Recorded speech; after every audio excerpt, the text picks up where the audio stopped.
All right, good afternoon. It is 12:05. I don't know if John's going to jump on with us or not, but as mentioned in here today, I'm going to go over chapter 6, routing from the Murach text. My guess is it's not going to be that long of a period. What I'd like you to do after we do that is I'd like you to try to do between now and tomorrow. You don't have not to be turned in yet, but I'd like you to try projects 6.1 and 6.2. And then tomorrow we'll take a look at them together. All right. And that's the plan, at least for today and tomorrow. Case study 6.1, I'm going to let you do on your own. Then on Wednesday, we're going to do it kind of the same way. I'm going to go over chapter 7, which is on razor views. And that's a longer chapter, so the lecture will take longer. And then I'm going to ask for the rest of the period that you try to do project 7.1. And then on, the next Monday, we'll take a look at that, and then we'll go into chapter 8. So the plan is between now and the end of next week, we will complete 3 chapters. All right, chapter 6, which is again on routing, chapter 7 on razor views, and chapter 8, transferring data from controllers. If it turns out that's too big of a bite for us to take off and chew, we'll cut it down, but that's my hope at least. All right. Then your chapters 6, 7, and 8 work will be due 2 weeks from yesterday, or in other words, the 26th. So there will be nothing that will be due this Sunday on the 19th. All the work will be due on the 26th. So with that said, let's jump into the chapter. All right, so again, I'm on page 203. Now, one thing about this, and I don't know if it's good, bad, and different, I don't really know. But again, what you're learning in here is you're learning how to create web applications, okay, using C#. I know you know that, but the point is, one of the things, I wouldn't even call it a hallmark, but one of the things we did a lot of the time in the AWD1000 class, once we got into the class a little bit, is you got used to using, or at least looking at, query strings and knowing what query strings were. The fact that it was, you'd have a URL, you'd have a question mark, and then you'd have a bunch of stuff afterwards. Well, one of the things that you shoot for here in ASP.NET is to not have query strings. All right. One of the reasons that slugs were really invented was to make it easier for have URLs that made more sense. All right. And going along that train of thought, that's what this chapter is about.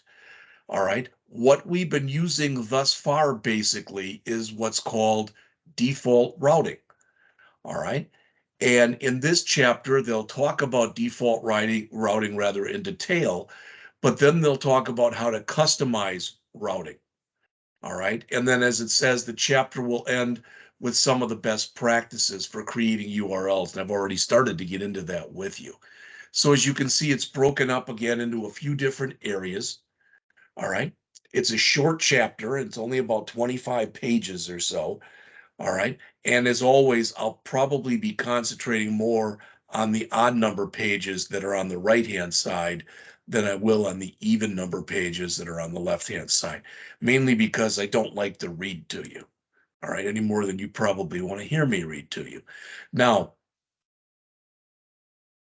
up until ASP.NET 3.0, you had to do different things in routing than you do right now. It's not that it's a big thing because we're using a later version anyway. So it's not like this is a big thing or anything like that. All right. Hello, John. We're just getting started on chapter 6. All right. But as it says right there, they'll show the program.cs file to configure the default route. Well, a lot of this stuff is built in or has been built in since ASP.NET 3.0.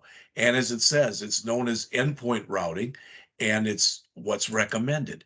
So we haven't really looked at this yet, But you may or may not have noticed this line, when we got into the program.cs file, this line was in there already. All right, this add controllers with views. All right, and again, prior to that, back in version 3.0 or before version 3.0, there was a different system file that you had to go into and manually change it. Kind of a pain in the butt. All right, but you don't have to do it anymore because that line should be put in there automatically for us.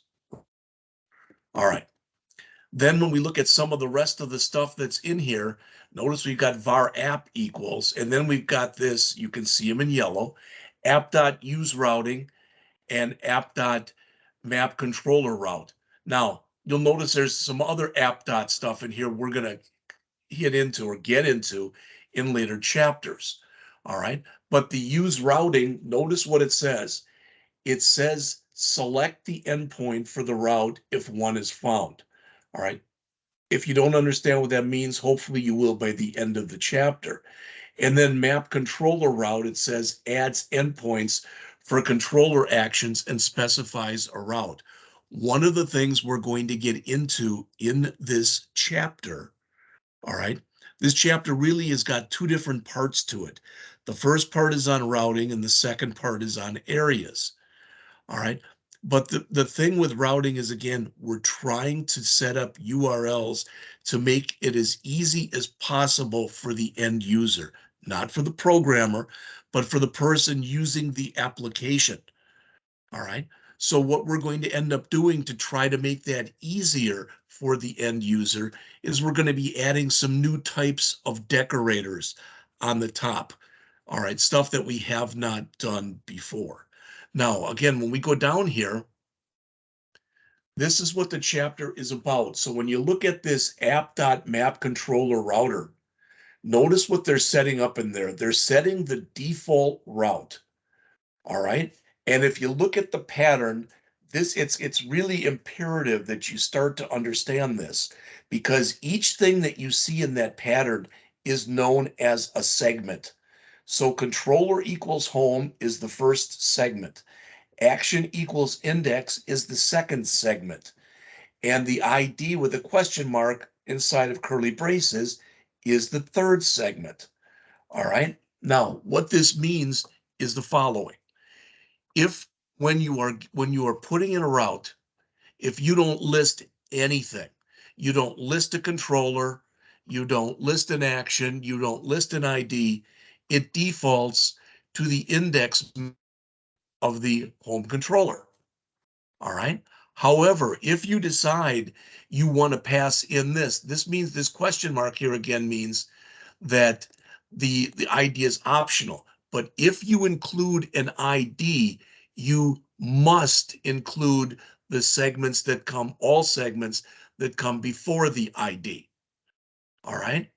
So again, and you'll see some examples of this, I think, on the next page already. But if we were to want to sit there and put in something with an ID of 4, we'd have to use home/index/4. You can't just use a 4, is what they're saying here. All right.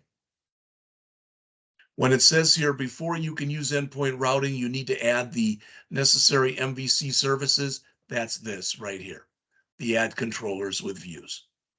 All right. It says then you need to mark where routing decisions are made and configure endpoints. That's what we're going to be doing.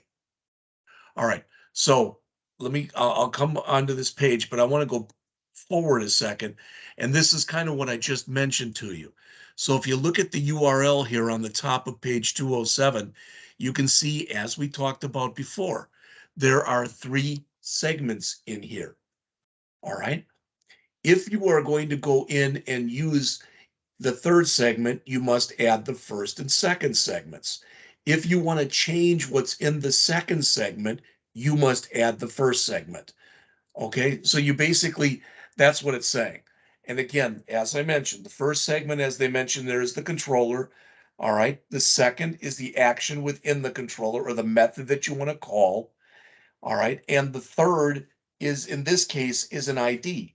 Now, you are not restricted to 3 segments. You can have as many segments as you want to or need to have. But again, the key thing to realize is, let's pretend for a minute here we had 6 segments. I don't care what they are, but let's pretend there were 3 more of these. If we want to actually include a 6th segment, we have to include the first, second, third, fourth, and fifth. That's the key takeaway from this. All right, so they give some examples here. And what they're saying is, if you put in nothing, in this case, using the pattern that they have there, just localhost, it defaults to home and index, and there is no ID. So there's nothing to even show there. All right. If you put down localhost home, it defaults to index and null. If you put down home and index, it defaults to null there. So you can see, hopefully, how it's set up. Again, the one right in the middle with about there, you have changed the second segment. Since you have changed the second segment, it is mandatory that you add the first segment.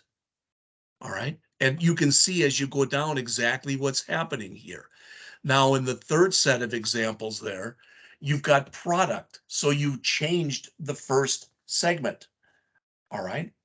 So notice that if you just put in product, it is set up to default to index with no ID. All right. But if you don't want it to be index, then you must list manually that second segment. All right. Finally, in the third example, because this third example here, the one with guitars and the one with here with detail are different, and you probably can already figure out how. The one with guitars, all right, the ID in there must be defined as being a string, okay, because you can see it's the word guitars in there. So if you define it as int ID, it would blow up right there. But since again, we are actually listing an ID, we must list again the first and second segments. So you can't just put guitars in there. At least with what we've learned thus far, you can't do that. All right. Then notice on the bottom 2 examples. In the first example, you are not listing any ID. Since this is an int field, it automatically defaults to 0. Why is that important? It's important because what we've already looked at when we've done some of the examples we've went through so far is we've checked for an ID, all right, which basically means that you aren't including any, all right? And we've known in the past that when you did that, it was an add, all right? And again, you see in the other one, it's got an ID of 3. Now, that doesn't necessarily mean with that last example, that does not necessarily mean that that ID is valid. If we only had 5 products and we put in an ID of 33, it won't find anything. All right. But what will it do? Well, it depends on how you programmed it. All right. Typically, it'll probably show nothing in there, but you could program it in, to put down something like invalid ID. All right. Or if you had a generic error message you wanted to go to, as an example. All right. So again, I think I've hit most of the stuff that's in here, but let's just quickly go over the stuff at the top here. All right. Again, you should understand or have an understanding that these are broken down into segments.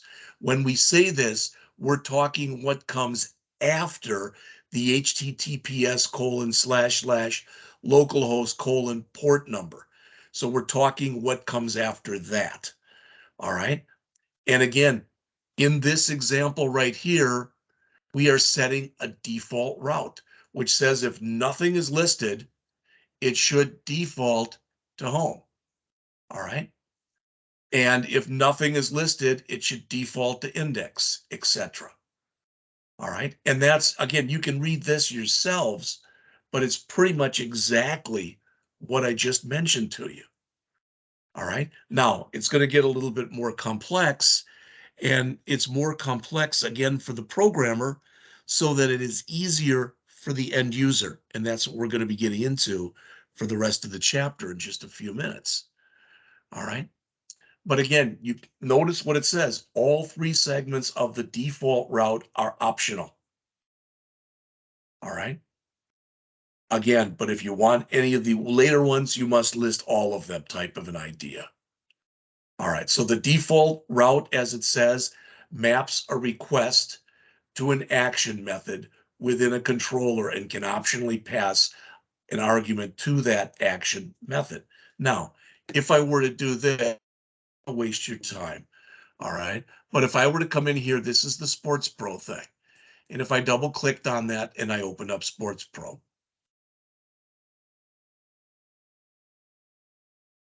Now I'm going to come in here. I don't need any of this stuff here open. So trying not to confuse anybody.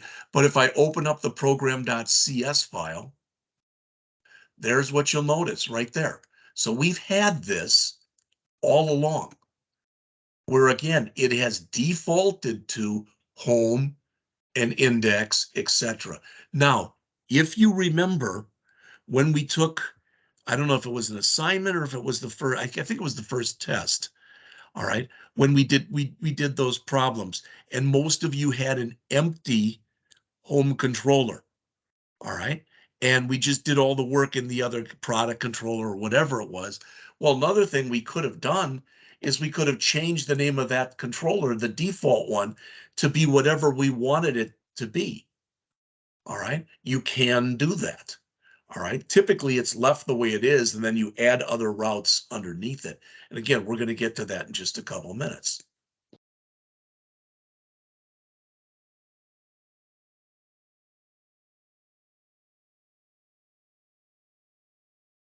All right. How to code a simple controller and its actions. Now, you might look at that and say, well, we already know how to do this. We already know how to do an I-action result. That's true. But so far, every single time we've done an I-action result, what we've returned has been a view. Normally, that's what you're going to want to do. However, you may have remembered this, maybe you do, maybe you don't, I don't know, from the C# class. But if I do this, if I come in here and I say like int x equal 4, int y equals 3, and then int sum equals, and I'll call it add 2, and I'll pass in x, and I'll pass in y. We've done stuff like this before.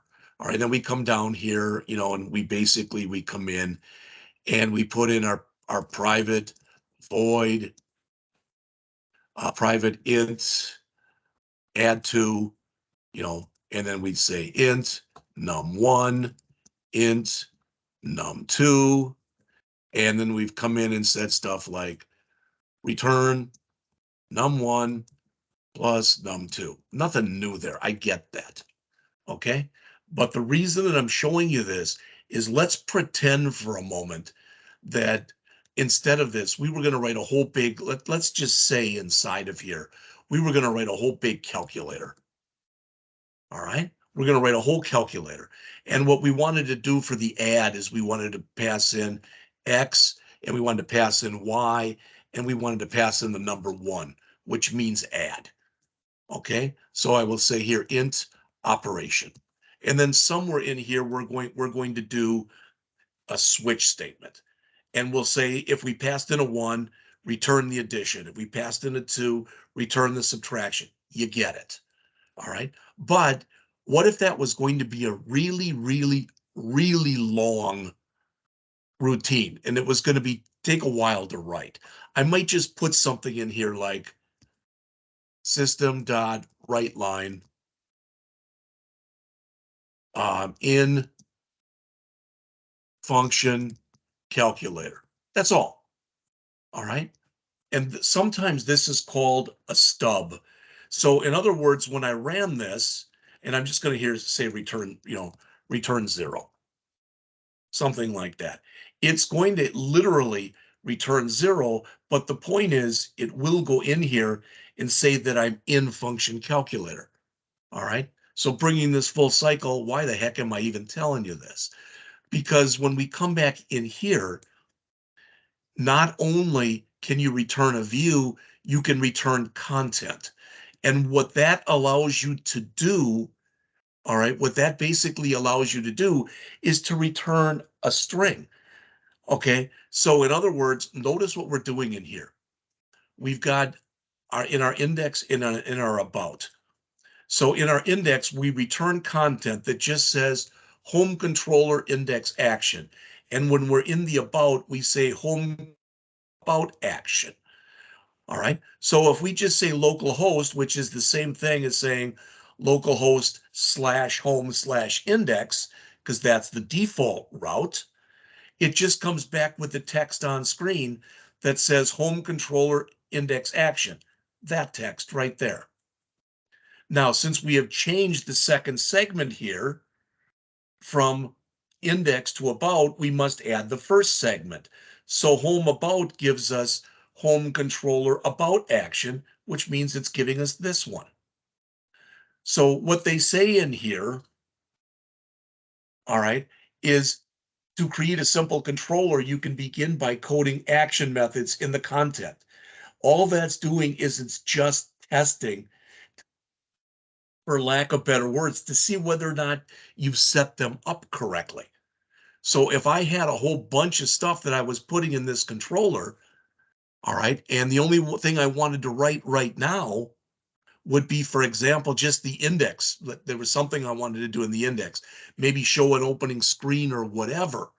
I could come in here and say something like about screen, code to be added later.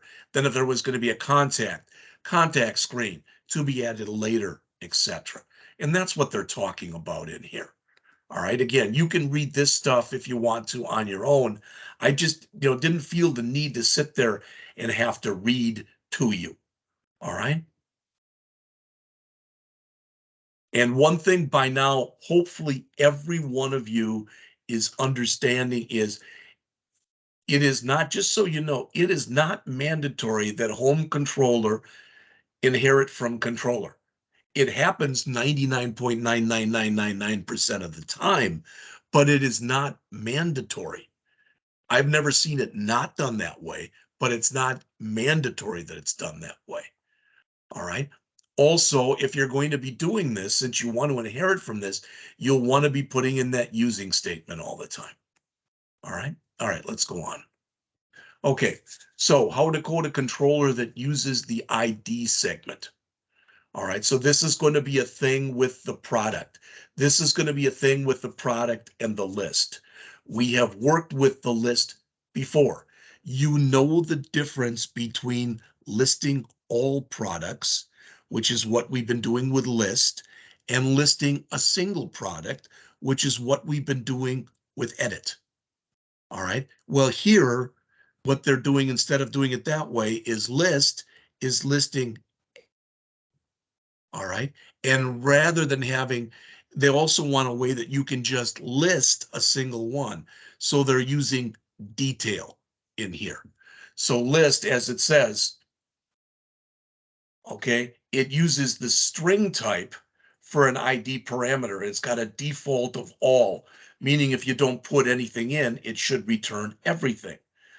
Detail, on the other hand, it uses an int type of parameter. All right. And there is no default value. So if you don't put one in, all right, or you put in something illegal, it should default to 0. And that's what they're showing here. All right. So again, when you look at list, it says string ID equal all. All right. And since we're putting in nothing here, that's what you get. All right. Technically, you don't even need an ID if you want it to come out like that, but they're showing in this example that with two different methods, when you're just returning content as they're doing, that in one you can pass an ID of one data type, and with the other you can pass the ID of the other data type. All right. So again, in here you'll notice that if we do call it and we put in a number, it wouldn't matter what number you put in here, but it does have to be an integer. I could put 712 in here and it would say ID 712, even if there were only 3 records. And if I put in nothing again, it defaults to 0. What I'm most concerned with is as we're looking through these examples that are in here, that hopefully at least what we're doing here makes some sense to you. All right. Because again, it's going to get harder. It's not going to get easier. Now, I did want to mention this to you. This is a pretty decent time to do this. Excuse me. And that is the following.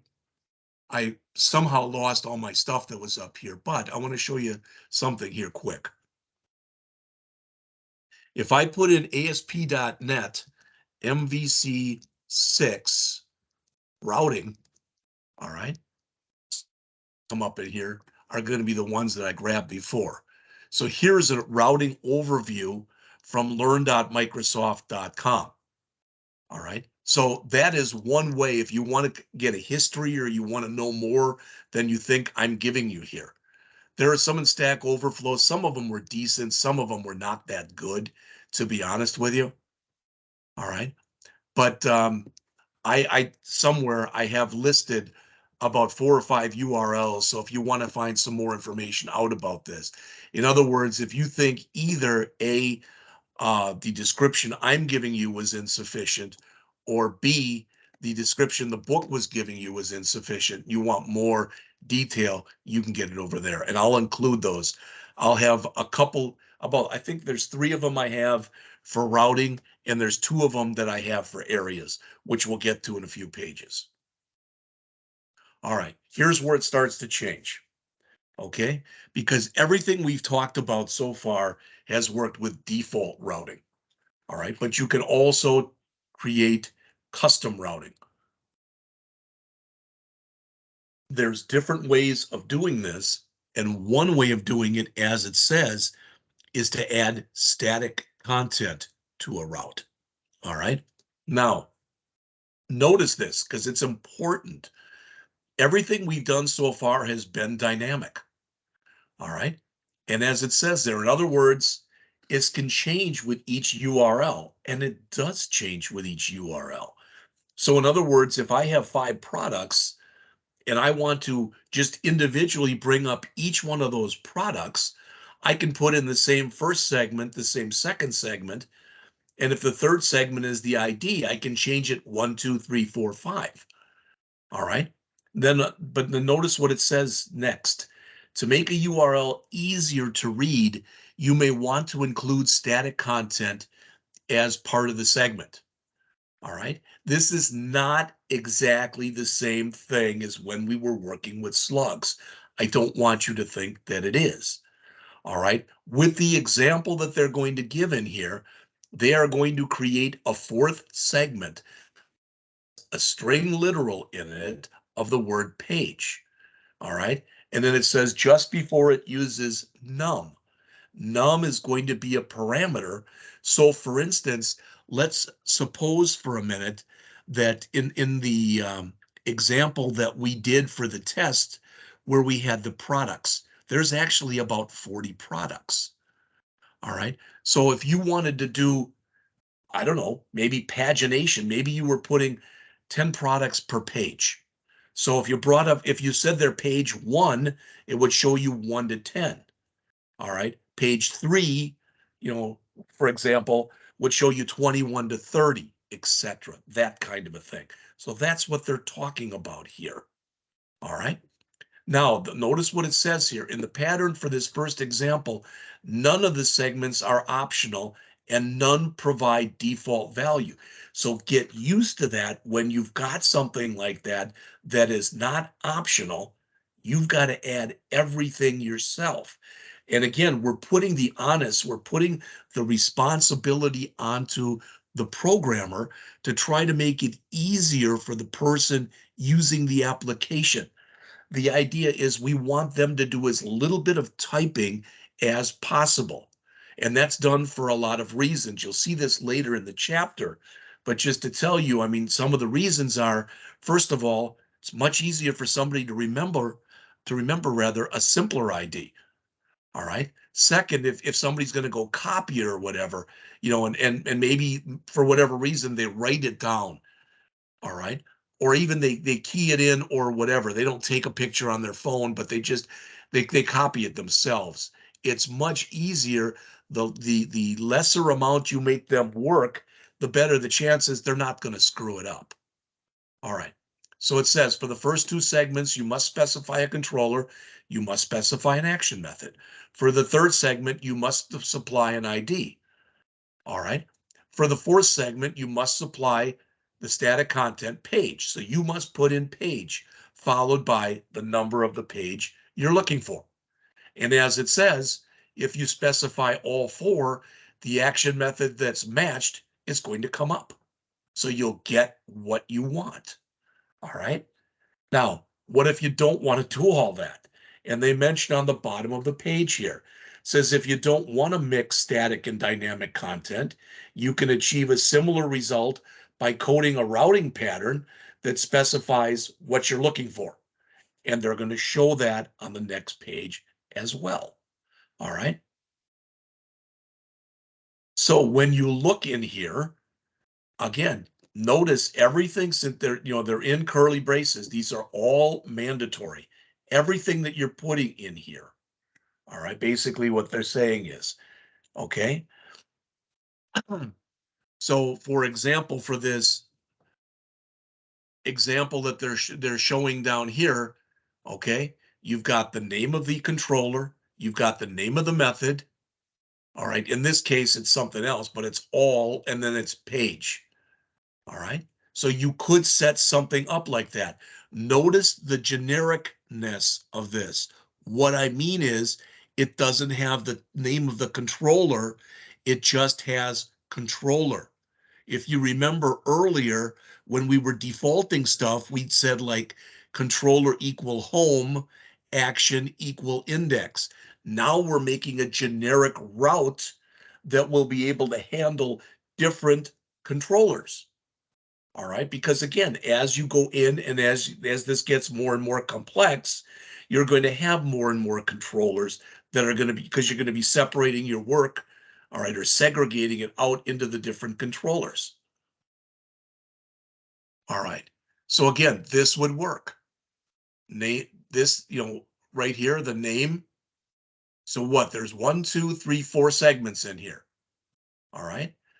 And the name of the controller, the name of um, the name of the method that's going to be called, the name of the ID, and then page, the static content, followed by a number. All right. Now, when they're using it in this example, they're just returning content. You're probably never going to do it like this with the word all, but you could. All right.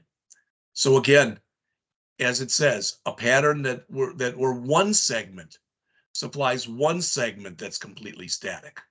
What's the difference? Well, notice on here, it's got page num like this. Okay, it's got page, and then it has num there in curly braces. Then down here, it's got page slash num in curly braces. What does that mean? That means that there are now 5 in here. There are not 4. All right. And you are able to basically put different things in here. It's going to look the same as the other one, except rather than putting these two things together, you're separating them from one another. All right. Now, you might, turn around and go, that's fine. Why would I want to do that? In this example that they're showing here, there really wouldn't be a reason for wanting to do that. But again, as what you're working on gets more and more and more complex, there might come a reason to do something like that. And remember, they're using page there. It could be something else other than page. In this case, it must be page. But what I'm saying is when you run yours, it could be something else. All right. All right. So as it says, to include static content as part of a segment, you can use that string literal. To include a static segment, you can code a string literal for the entire segment. All right. Now, here's where it starts again, get a little bit more difficult because it says how to work with multiple routing patterns. All right. So far, it hasn't really been that tough for us with what we've been doing. And the reason it hasn't been that tough is virtually, when you think about it, everything we've been doing, we've either done it in home or in one other router, or one other controller, I should say. It's either been in the home controller or, the product controller or whatever, but it's been fairly simplistic. That's not exactly how the way it typically works in, quote, real life, unquote. So it says there, when you create custom routes, it's common to use them in addition to a default route and other custom routes. All right, when you map multiple routing patterns, you must code the most specific first. Hopefully you remember, and again, I like to go back to past examples, but if you remember, not this, but a long time ago, we talked about this. We talked about try, and you put some code in there. I don't care what it is. All right. And then we talked about catch. All right. And we said you could have multiple catches. All right. But the last one that you oftentimes would put in would just be exception. Something like that. Why? Because if you didn't catch anything earlier, all right, then the system would automatically catch that for you. But this might be like maybe like a number format exception.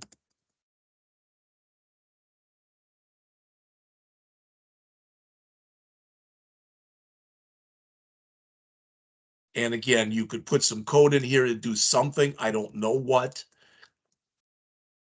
All right. And then next, this could be the one here could be like in a legal argument exception.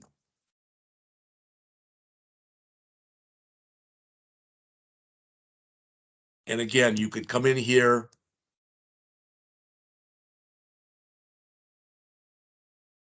and do this. The reason I'm showing you this is when we set these up, we had a rule that said you must take the most specific exception and put it first. So what I'm telling you is, okay, this is a number format exception. Let's suppose for a second there's just a regular number exception. And we're going to suppose also that this regular number exception is more general than a number format exception, and it probably would be. Then you would have to list the number format exception before you listed the number exception, which you'd have to list before the exception. If you didn't do this, so let's say you put this one first, that would always be called if that one was up here. All right, because it's such a general exception that anything the system found wrong, it looks for one match, boom, and then it goes on. Well, again, maybe that was long-winded, but the reason for that is the same thing in here. When you map multiple routing patterns, you must code the most specific one first. What does that mean? You're going to see it on the next page, but let's suppose that we had a routing pattern that had 5 or 4 segments, or 3 segments, or 2 segments, or 1 segment. Well, if the most specific one of that is 5 segments, that one would have to be listed first. Then if the next one had 4, it would have to be listed second. Third would be listed third, etc.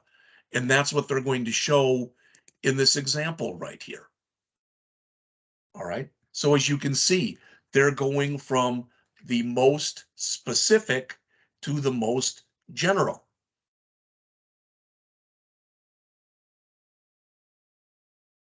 And as you notice, when you get down to the least specific route, all right, so notice that's the default route. You are listing a controller, you are listing an action, you are allowing for an optional ID. However, okay, in the other ones, okay, you have any controller, any action, any ID, any page number, and then you're telling it what you want it to sort by. That would probably be like an ascending format or descending format. All right. all 5 of those would be required. Then the next one is the same, but you don't have a sort by.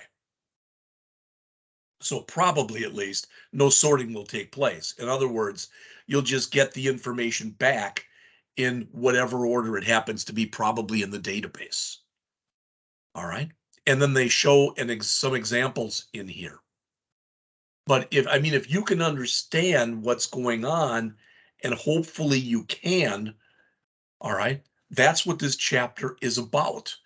And again, what we're trying to do here is we're trying to make it as easy as possible for our end user. Case in point here, all right? If most of the work, let's just say they're going to do, is on the home page, and maybe the home page, kind of like what we've had in our the work that we've done, like in Sports Pro. I mean, what's in that home page? You can get to basically almost any of the other things you need from the home page. So it's kind of nice for that URL to have a default, all right, so that if you just put a slash in, it's going to get you to the home page. All right.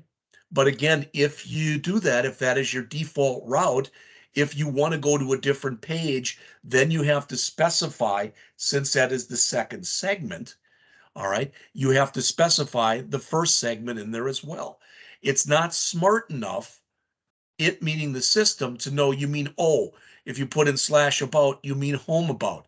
It doesn't know that, because you could have, as we'll see when we get into the areas, you could have abouts for just about everything. Home could have an about, products could have an about, categories could have an about, etc. All right. Then in the third example that's there, again, notice that it's going to go to product detail.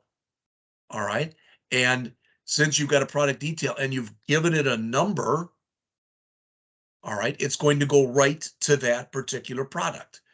If you left it off, depending on how this is set up, it would usually default to either show you all products, but since it's detail, it probably would show you nothing, because remember, detail was designed to show a single product. So if you leave it off, or if you put in something that doesn't exist, you're probably going to have nothing show on the screen. All right. And then in the last example with a list, again, realizing in there that the ID that you're putting in is a string. All right. And again, it's the third segment, so you have to list the first two. So product, controller, list, method, all right, guitars, parameter. All right. And then they show another example where they use the paging stuff in there. All right. So again, as it says right here, when you map multiple routing patterns, you must code the most specific ones first and the most general one last. All right. That's why it is imperative when you do this that not only do you put it in the right order, but you test it when you're done to make sure it's working the way that you think it's supposed to be working. All right, let's continue on then. All right, so there's more that you can do, and talk about decorating a little bit. All right, so it says, so far this chapter has shown how to use the program.cs file to specify routing patterns. However, you can override this by decorating the action methods. Notice what it says, of a controller or the class for the controller with route attributes. This is known as attribute routing. And that was the one I meant to show you before. So I put in here ASP.NET MVC6 attribute routing. This is one of the URLs you're going to get at the end of class. All right, where is it? Not there. No, it wasn't there either. This was there. This was the first one that I found that was actually decent. Was reading these last night.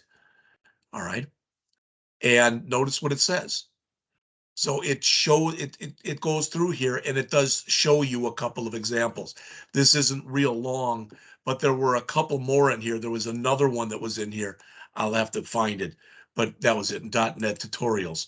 That was really well done. All right, it breaks it up and it explains what everything in here is.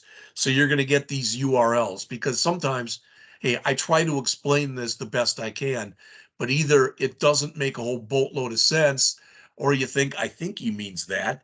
And I looked in the book, I think that's what they mean, but I'm not sure. So you're going to have a couple more things that you'll be able to look at if you're so inclined. All right. As it says, this kind of routing is known as attribute routing.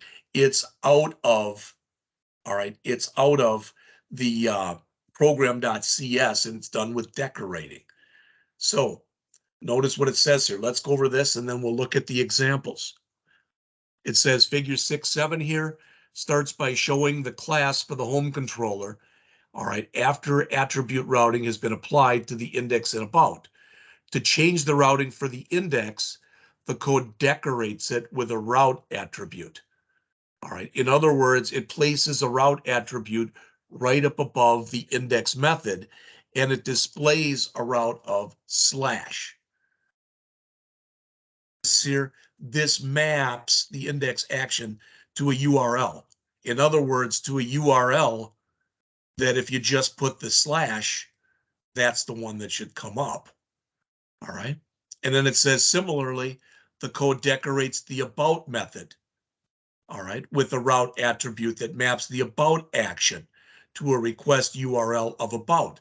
This goes against what we looked at earlier, all right? But again, the idea is the same. And what I mean is, all right, what we're trying to do here is we're trying to make it as easy for the person using the URL as possible.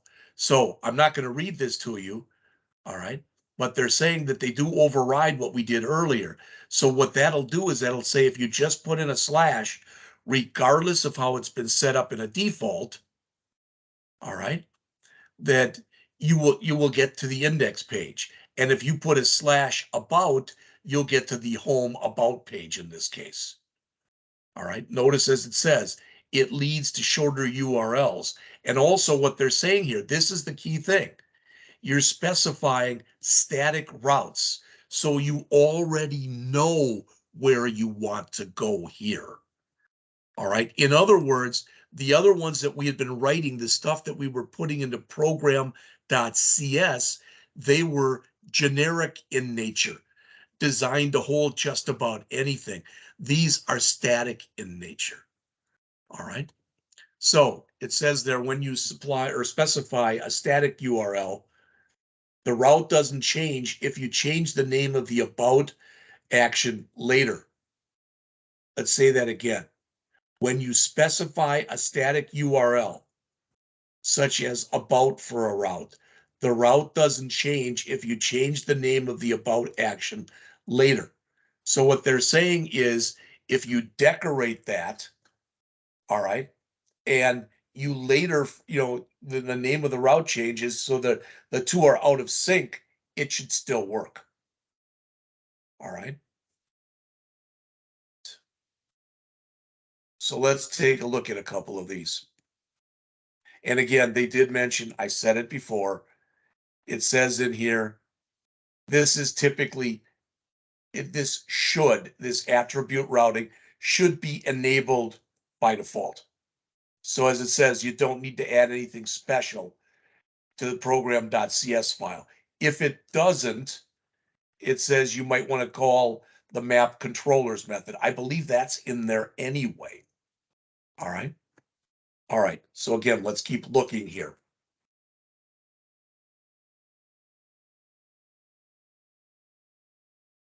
So as the author mentions right here, okay, we're in the home controller. We're saying if you put in just a slash, it should give us the home controller's index method. If you're working in the home controller and you put in slash about, it should give you this one. All right. So they're showing the mapping, in other words. All right. Now notice what you can do in here. It says 2 tokens you can use to insert variable data into a route. All right. So notice what they have here, setting it up more like this. So what they're saying is if you want it always that the slash, regardless of where you are, all right, regardless of what controller you're working with, okay, that if you want there to be a standard action or what I just have been calling method to run, you can do it that way. All right. Now, how to map all controllers that use attribute routing. Okay. This is not going to probably make a whole boatload of sense until you see it in action. And you know what?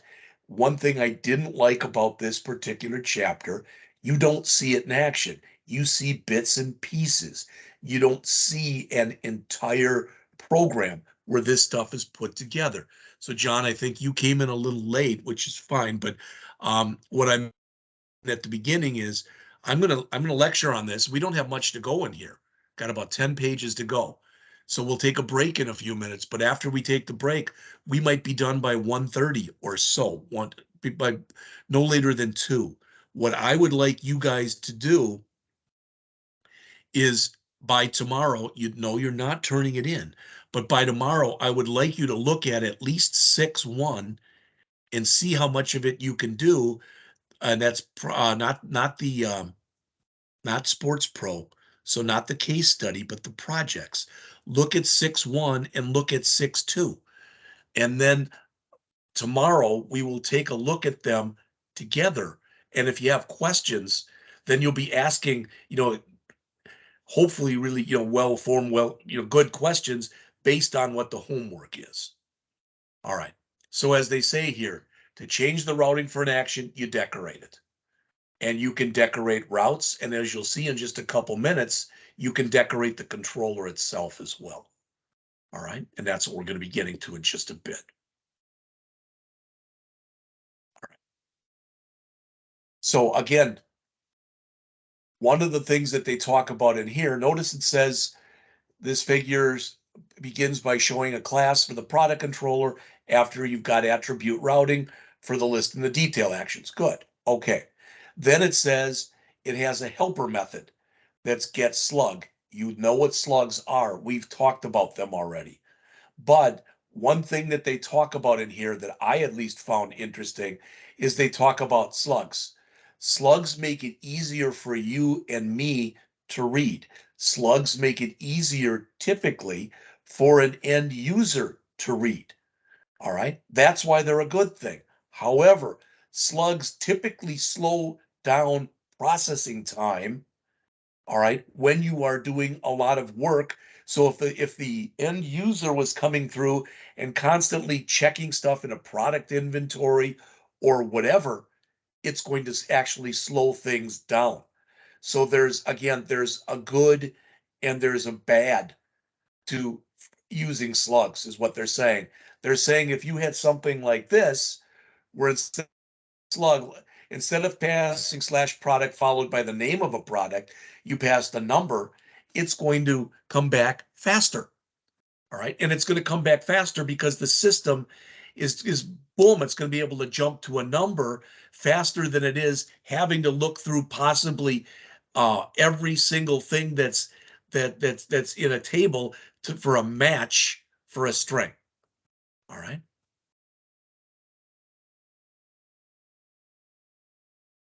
So notice what they've started doing in here then. They've got that word route and they're telling you product. All right. And also notice with the get slug, it's non-action. What does that mean? All right. That means literally you are not performing an action there. Yes, you are maybe adding a slug, but you're not doing anything programmatically in there. In fact, they even say it back here because I jumped right over that. So let's see. I don't know. It's in there someplace where they talk about it. Okay. And they also mention again, you can use the question mark to say that something